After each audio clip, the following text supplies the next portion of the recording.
Olá, irmãos e irmãs, vamos lá no segundo, quarto encontro, aliás, da história da Igreja da Catequese. Vamos falar agora sobre o período, a Idade Contemporânea, que é aí do século XIX até o nosso século hoje, século XXI. Tá bom? Vamos lá então? Então é o bloco 2 da História Catequese e da Igreja, tá bom? Encontro número 4 aí. Então vamos lá para você então entender aí a comunidade, então uma iluminação bíblica para vocês, tá bom? Marcos capítulo 16, versículo 15 ao 20, tá legal? Vamos lá então. A igreja na catequese, a igreja é catequese, aliás, no período atual, tá bom? A catequese como educação permanente para a comunhão e participação na comunidade de fé. A gente já vê aí que há um novo retorno, um retorno aí à catequese na primitiva, tá bom? Então há uma tentativa, então esse período atual, contemporâneo que a gente diz, ele pega então a catequese como uma educação permanente para a comunhão e a participação na comunidade de fé, resgatando aí a igreja do primeiro século, E para esse nosso encontro, eu vou usar totalmente aqui todo o texto literis, todo o escrito aqui da Catequese Renovada, então o documento número 26, documento da CNBB, da Conferência Nacional dos Bispos do Brasil, tá bom? Então vamos lá, foi escrito ali em 1983, então ele traz esse resumo, essa versão ela traz um resumo da história da catequese, tá? Então vamos lá. No século XX foi se redescobrindo uma catequese, uma importância fundamental da iniciação cristã e do lugar primordial que nela cabe a comunidade de fé. Tal tendência foi gradativamente reforçada por vários elementos. Primeiro aí, os resultados dos movimentos bíblicos, patrístico, litúrgico e querigmático, que na evangelização contribuíram respectivamente para a revalorização da Bíblia, da liturgia e do anúncio de Jesus Cristo. O segundo, então, aspecto aí, o elemento, aliás, as descobertas da psicologia, da pedagogia e de outras ciências humanas, descobertas essas aplicadas aos processos catequéticos. O terceiro elemento, mais recentemente, a renovação inspirada no Concílio Vaticano II, que ocorreu aí de 1962 a 1965, explicitada no Diretório Catequético Geral de 1971 e animada pelo Sínodo sobre a Evangelização em 1974 e sobre a catequese em 1977. Fruto desses dois sínodos são as exortações apostólicas Evangelii Nuntiandi de Paulo VI sobre a evangelização no mundo de hoje, em 1975, e a Catequese Tradendi de João Paulo II sobre a catequese hoje de 1979. O quarto elemento são as transformações no próprio mundo pelo progresso tecnológico científico, explosão demográfica, urbanização e pela secularização, fruto do positivismo e do tecnicismo. Esta sociedade, marcada pela massificação, anonimato, impacto dos meios de comunicação de massa, consumismo, libertinagem moral, violência coletiva e desigualdades sociais chocantes, exige, de modo novo e radical, a segurança da pessoa no abrigo de uma comunidade menor, onde possam ser vividos os valores do relacionamento interpessoal.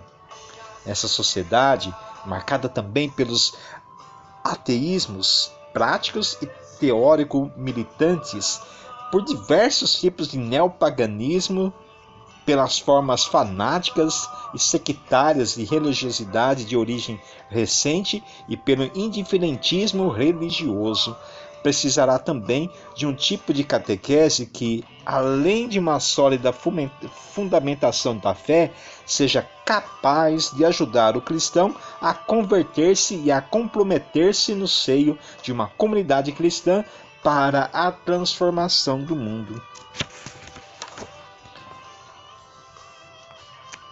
Na América Latina, nós vamos então ter aí a segunda Conferência Episcopal realizada em Medellín em 1968, que percebeu esta nova necessidade e, aplicando os ensinamentos do Concílio Vaticano II à nossa realidade continental, redirecionou a catequese para o compromisso libertador nas situações concretas.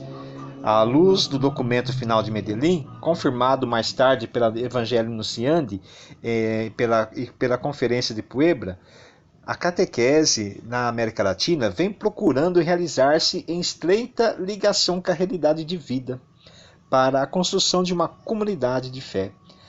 Nesse sentido, vem levando os catequistas a caminharem com os mais pobres e os mais oprimidos e a partilharem as suas angústias, lutas e esperanças. No século XX, também no Brasil, o movimento catequético foi impulsionado pela ação do Papa São Pio X, e a sua encíclica sobre a catequese, intitulada Acerbo Nimis, em 1905, também nessa época surgiu o Catecismo dos Bispos das províncias meridionais do Brasil, que teve inúmeras edições. Várias gerações de cristãos foram instruídas e educadas na fé por esse catecismo. No notável esforço de renovação nessas últimas décadas, a catequese no Brasil passou por diversas fases, onde sucessivamente os acentos e as preocupações recaíam sobre o conteúdo, método, sujeito e, mais recentemente, sobre o objetivo da catequese. Já desde os anos 40, diversos pioneiros se dedicaram ao trabalho de sistematização e adaptação da catequese às novas exigências. É o caso, entre outros, do Monsenhor Álvaro Negromonte, que criou e difundiu no Brasil o chamado Método Integral de Catequese, o qual se propunha como objetivo formar o cristão íntegro, firme na fé, forte no amor e pleno na esperança. O caso também dos que trabalharam nas décadas de 50 e 60 nos secretariados nacionais e regionais da catequese e nos institutos de pastoral catequética, que daí surgiram depois do Concílio Vaticano II, nos diversos níveis. Os institutos prestaram relevante serviço no que tange à formação dos quadros dirigentes da catequese. Houve, em todo esse último período, um grande esforço de interagir a catequese no conjunto da renovação pastoral, a fim de pôr em prática os princípios e normas do concílio, repetidamente inculcados pelos papas e pelos sínodos, adaptados à situação latino-americana, em Medellín e Puebla, e à nossa situação brasileira, pelas orientações e diretrizes gerais da CNBB. Cabe ressaltar aqui, como características positivas que vem tomando a nossa catequese, uma inserção maior no conjunto de toda a pastoral. Esta vem procurando tornar-se cada vez mais uma pastoral orgânica. Em segundo lugar, a apresentação de uma nova imagem da pessoa de Jesus Cristo e sua prática, da igreja e do homem. Em terceiro lugar, a consideração da pessoa humana como um todo, com seus direitos e deveres, suas dimensões individuais e comunitárias e sociais. Quarto ponto, a luta pela libertação integral do homem como reconhecido como sujeito de sua própria história.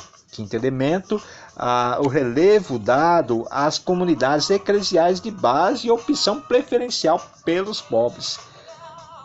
Sexto lugar, a preocupação por um ensino sistemático dos conteúdos da fé, através de um roteiro nacional. Ao lado dessas aquisições, porém, cabe não perder de vista as deficiências também. Então nós vimos ali um pouco os pontos positivos e agora os pontos negativos, né? As deficiências que a catequese no Brasil continua ainda mostrando. Vamos lá então para a primeira? Ainda não atinge permanentemente a todos os cristãos, especialmente os jovens e os adultos, os universitários, o operário, nos grandes centros e as elites intelectuais. Em segundo plano, então, às vezes fica em dualismos e falsas oposições, como entre catequese sacramental e catequese vivencial, entre catequese doutrinal e catequese situacional. Terceiro, então, ponto aí. Publicações catequéticas fracas e às vezes questionáveis do ponto de vista doutrinal e também metodológico. Em quarto lugar, em certos lugares a catequese ainda continua a merecer maior atenção da nossa parte, de sacerdotes, de seminaristas, de religiosos, e também não encontra apoio suficiente dentro das famílias. Quinto ponto, o ensino religioso muitas vezes é fragmentário e pouco eficaz em diversos estados. Bom, então esses foram os pontos negativos aí. É compreensível que cada um, num processo complexo como é o da catequese, acabe por favorecer um ou mais elementos integrantes do processo, em detrimento do outro.